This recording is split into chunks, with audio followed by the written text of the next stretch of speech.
in the heart of an empire that stretched from India to Ethiopia, Persia, where gold flowed like water and power was the only true God. A single act of defiance would change history. A king's pride is a dangerous thing.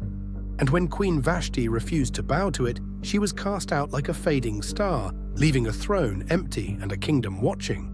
And so began the hunt for a new queen. Young women from every province, plucked like blossoms to please a king. Among them, a girl with a secret. She was Hadassah to her people, Esther to the court. Beauty might have brought her to the palace, but it was her spirit that would mark her destiny. Esther walked a razor's edge, her faith hidden, her heart guarded.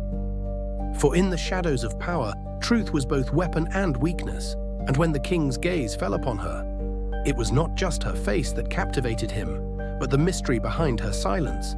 A crown was placed upon her head.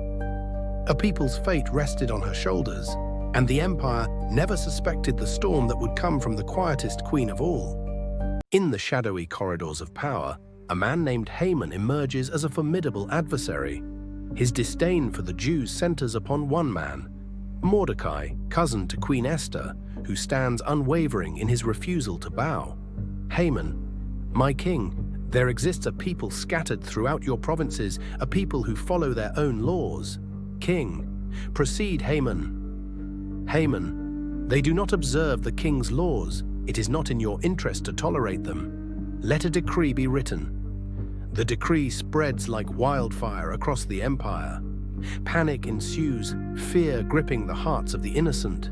Mordecai, we must rally. We cannot fall silent in our time of need. Esther, prepare a feast. I will go to the king, though it is against the law. If I perish, I perish. As Haman crafts his sinister plot, he underestimates the courage and defiance of those he seeks to annihilate. Mordecai, for such a time as this, we were placed. Stand firm, my dear Esther. The battle lines are drawn, the clock ticks closer to the fateful day. How will their cries for justice resonate through the halls of power? Our story unfolds as the shocking news of a decree spreads rapidly across the kingdom. The air is tense with fear and uncertainty. Upon hearing of the news, Mordecai, a respected figure in the Jewish community, takes to the streets in sackcloth and ashes. Determined to prevent disaster, Mordecai sends an urgent message to Queen Esther, his adopted daughter and trusted confidant. And his message is clear. Do not think that because you are in the king's house, you alone of all the Jews will escape. Who knows but that you have come to your royal position for such a time as this? In the grand halls of the palace, Esther receives Mordecai's plea. Fear and anxiety grip her, for she knows the weight of this decision. Approaching the king without being summoned could mean certain death unless he extends his golden scepter, a rare sign of mercy. Despite her fears, Esther reaches a resolution, one that will define her legacy for generations. She declares, if I perish, I perish. Her courage and determination shine through the darkness, despite the uncertainty that looms ahead. Will her act of courage change the fate of her people? After a 3-day fast abstaining from food, Esther is driven by a purpose greater than herself. Her heart beats synchronized with each moment's tension as she navigates a path thick with the gravity of her mission. The king, seated upon his ornate throne, eyes her approach. His gaze, inscrutable, weighs heavily on Esther, as though judging her worthiness. Time seems to stretch, every second brimming with uncertainty. Then power shifts. The golden scepter, symbolizing favor and permission, tilts gracefully toward Esther. The air crackles with the silent acknowledgement of her daring venture. What is it, Queen Esther? The king's voice resonates, booming gently yet commandingly, even to half the kingdom. It shall be yours. His royal decree hangs in the air like a promise wrapped in mystery. Crafty and poised, Esther extends an invitation to her sovereign and his closest confidant, Haman. Join me, she begins, her voice unwaveringly sincere, at a banquet I have prepared in your honor. Will the banquet mark the turning point in her quest for justice? At her first grand banquet, Esther gathers King Ahasuerus and the crafty Haman, but withholds her true request, asking only for another gathering the next day. The plot thickens as Haman, brimming with pride and malice, orders a towering gallows constructed, plotting to end Mordecai, the thorn in his side. That very night, fate takes the reins. The king, restless and unable to find solace in sleep, orders the royal chronicles to be read aloud. As the scrolls unfurl, a long-neglected story surfaces. Mordecai, a loyal subject, had once uncovered a plot, saving the king from impending doom, yet no reward had graced his valiant act. Dawn breaks and irony reigns.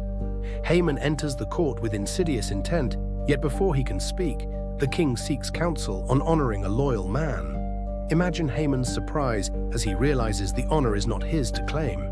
Ordered by the king himself, Haman must lead Mordecai, his nemesis, through the streets, adorned in royal garb with a parade for all to see. This poignant twist reshapes the game as Haman, humiliated, recognizes the shifting tides of fate. Esther remains poised, her strategic brilliance guiding the path ahead. The air is thick with anticipation as Queen Esther stands poised in the royal banquet she has organized, every eye upon her.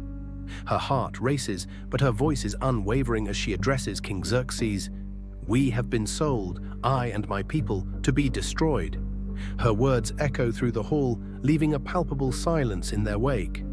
The king's brows furrow in disbelief and rising anger as he demands, "Who is he?" The room holds its breath. Esther, with a grace that belies the gravity of her accusation, lifts her hand and points, "The adversary and enemy is this wicked Haman." Gasps ripple through the court, eyes darting between Esther and Haman.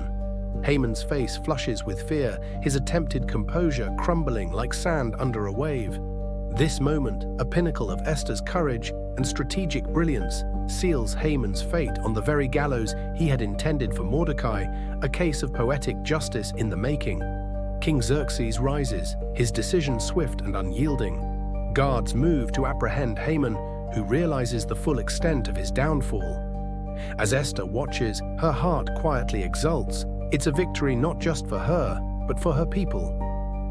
And as the evening sun sets, casting long shadows across the land, Esther returns to her chambers, the heroine of her own story, a beacon of hope and courage.